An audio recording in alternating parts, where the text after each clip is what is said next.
Finalizamos o livro O Jogo do Anjo, do Carlos Ruiz Zafón, que eu estava fazendo aqui o diário de leitura. E se eu tiver que resumir este livro em uma palavra, na verdade não será uma palavra, será esse GIF aqui. E se você quer saber o porquê que eu vou resumir este livro neste GIF, continua assistindo que eu vou trazer para você uma resenha aqui completa e sem spoiler. Olá, eu sou Julia Nardi e neste canal eu falo sobre livros, resenhas, indicações de livros e muito mais desse mundo literário. Se você gosta desse conteúdo, não deixe de se inscrever aqui embaixo. Neste vídeo, a proposta realmente é que ele seja sem spoiler, então eu vou ser bem sutil em alguns pontos. Ele é um livro de investigação, então a gente tem que tomar um pouquinho de cuidado também no que a gente fala, senão a gente pode acabar tirando ali aquele suspense, aquele mistério todo que envolve o livro. Eu separei em alguns tópicos, eu até anotei aqui do que eu vou falar, e eu coloquei o primeiro tópico aqui pra gente falar um pouquinho sobre a diferença com O Jogo do Anjo e A Sombra do Vento. Sombra do Vento eu li aqui pelo Kindle, tá? E qual a principal diferença? Vamos lá. Pensa que A Sombra do Vento, ele é como se fosse um caminho bifurcado. São vários caminhos bifurcados que você vai pegando até você chegar naquela narrativa final. Aqui no Jogo do Anjo, a gente tem um labirinto. O nó na cabeça aqui é muito maior. Por isso que eu falo que o meme é aquele meme clássico do John Travolta, que todo mundo conhece, e que eu acho que funciona muito bem para esse livro. Porque você começa indo por um caminho, só que você tem outros dois caminhos ali, aí você dá... Aquele caminho não é, aí você volta, você... É diferente do primeiro livro, que foi narrado pelo Daniel. Eu acho que também isso tem um pouco a ver, porque aqui a gente está sendo narrado pelo Davi. O Davi é um personagem, que eu vou falar um pouco mais pra frente sobre ele, mas ele é um personagem mais complicado de você sentir essa narrativa do que com o Daniel. O Daniel é um pouco mais centrado ali, vamos dizer assim. Então, o livro do primeiro, né, coletânea aqui, do Cemitério dos Livros Esquecidos, A Sombra do Vento, não é que ele é mais fácil ou que o mistério seja menor. É que ele realmente funciona de uma forma um pouco mais fechada. Ele é um ciclo um pouco mais fechadinho. E quando eu venho para o Jogo do Anjo, aí o bicho pega, gente. Aí o negócio muda. Quando eu finalizei o livro, e aí você começa a repensar ali todos os pontos, desde o começo até o final, a gente vai repassando por cada pontos que eu anotei, pontos que eu marquei aqui com um post-it. Aquilo vai dando um nó na cabeça, aquilo vai levando você para múltiplos lugares. E é uma coisa assim, é um livro que eu finalizei, mas eu ainda vou ficar com ele alguns dias, tentando desvendar, tentando entender alguns pontos por alguns dias. Isso aconteceu com A Sombra do Vento também, mas eu sinto que O Jogo do Anjo vai ser ainda mais intenso do que Na Sombra do Vento. O próximo ponto que eu vou falar são os mistérios. Aqui a gente vai falar sobre coisas sobrenaturais, como a gente já tinha visto no primeiro livro. Caso você não leu, o Carlos Ruiz Zafón, aqui nessa série, ele fala muito disso. Ele coloca muito essa coisa do real com o sobrenatural. Ele lida muito ali com céu e inferno. A gente tem muitos pontos ali bem peculiares que ele traz para os livros. Pontos muito marcantes é o psicológico. E aqui é aquele ponto que eu falei do Davi. O Davi, ele é um personagem que ele tem um psicológico bem complicado. Se vocês quiserem até saber um pouquinho mais sobre o Davi, tem o primeiro conto do livro de contos do Zafón, é sobre o Davi. É quando o Davi é bem criança ainda. Então, nesse aí, se você quiser complementar com este livro, eu acho que aquele conto ele vai casar bem. Pode ser antes de você ler este livro ou depois, tá? Não vai influenciar aqui neste enredo. Mas eu acho que ajuda você a entender um pouco melhor o Davi. Aqui a gente tem algumas passagens, alguns arquétipos, a gente já tem uma construção do arquétipo do Davi, então esse conto ele complementa. E nesse arquétipo, o Davi, ele é um personagem que, diferente do Daniel, que é um personagem, como eu disse, mais estruturado psicologicamente, né, menos menos traumas, assim, vamos dizer, menos agressões ali psicológicas do que no caso do Davi. O Davi acho que passou por muito mais altos e baixos na vida. Então é um personagem já meio doentio ali. E a gente vai trabalhar com esse psicológico e a narrativa é feita pelo Davi. Então os pontos psicológicos aqui, eles são bem intensos. Isso já é descrito já logo nas primeiras páginas do livro, tá? Então você já percebe, você já entende qual é o psicológico do Davi, já logo nas primeiras páginas do livro, que você já pega o arquétipo dele ali, já logo no começo, tá? Então isso aqui não é uma coisa que vai estar lá no final do livro, que vai estragar alguma coisa da leitura. É realmente a estruturação desse personagem mesmo no começo do livro. Então, esses pontos psicológicos, eles pegam demais na leitura. E tem coisas assim que eu falo, uau! Então, assim, são questões assim que vão trazendo para o livro essa atmosfera que o Zafón sempre traz também, que é uma coisa meio gótica, é aquela coisa envolvendo aqueles mistérios, Barcelona sendo o centro de tudo, ele é quase um protagonista vivo ali, assim como foi no primeiro livro. A gente também tem pontos aqui que a gente traz personagens que estiveram presentes no primeiro livro, então a gente traz alguma coisa aqui. É muito legal essa questão nostálgica que é estruturada aqui nesse livro também.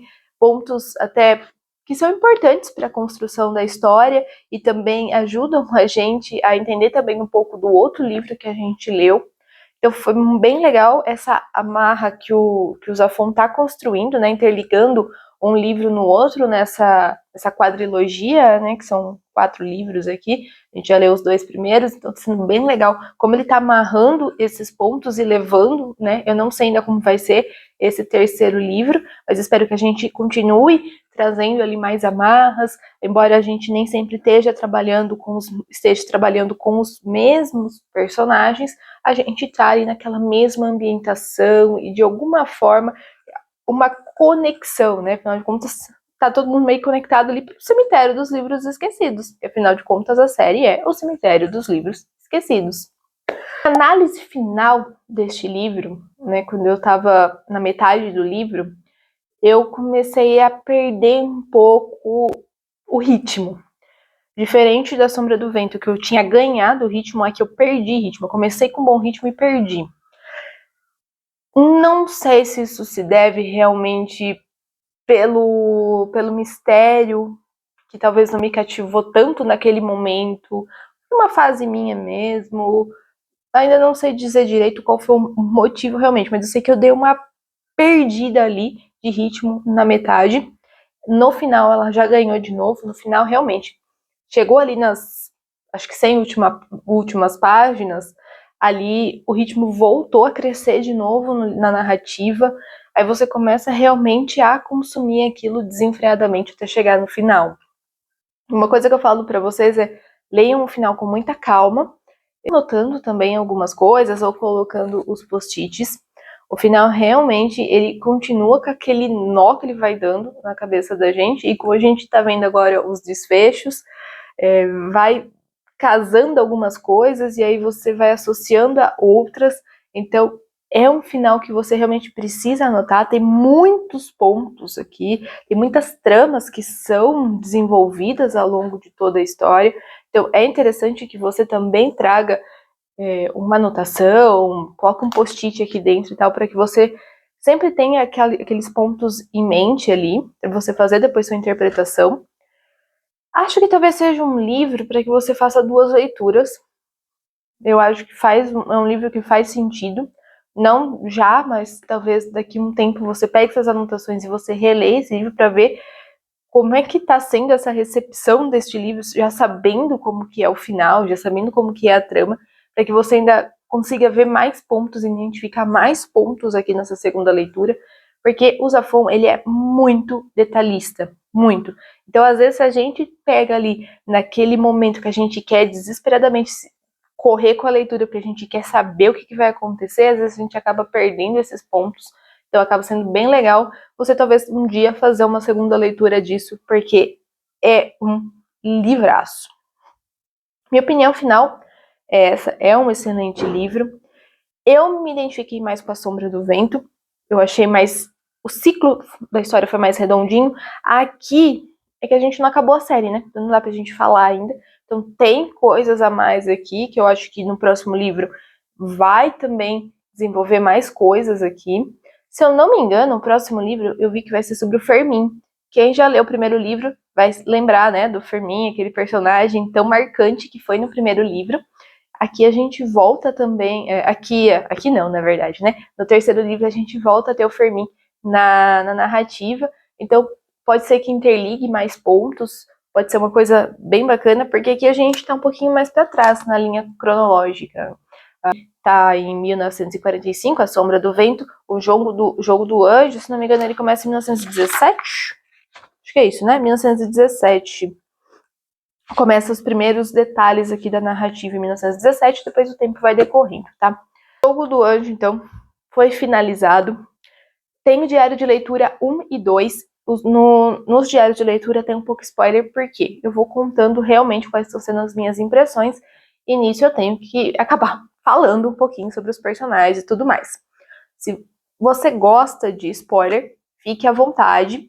Mas o livro final, aqui, esse vídeo final, a proposta realmente era trazer sem spoiler e principalmente o final para vocês desvendarem sozinhos, porque esse final merece. E se você já leu, comenta depois comigo se você também teve essa sensação, né, de John Travolta aqui meio confuso, meio tá acontecendo, né? Você não sabe se você tá confusa com a história, se você mesmo embaralhou alguma informação, enfim, né? É bem interessante, eu acho que é um GIF que resume muito esse livro. Se vocês lerem, depois vocês retornam aqui para comentar se vocês concordaram com isso, porque é um livro bem denso, ele tem uma atmosfera pesada, ele lembra um pouco, gente.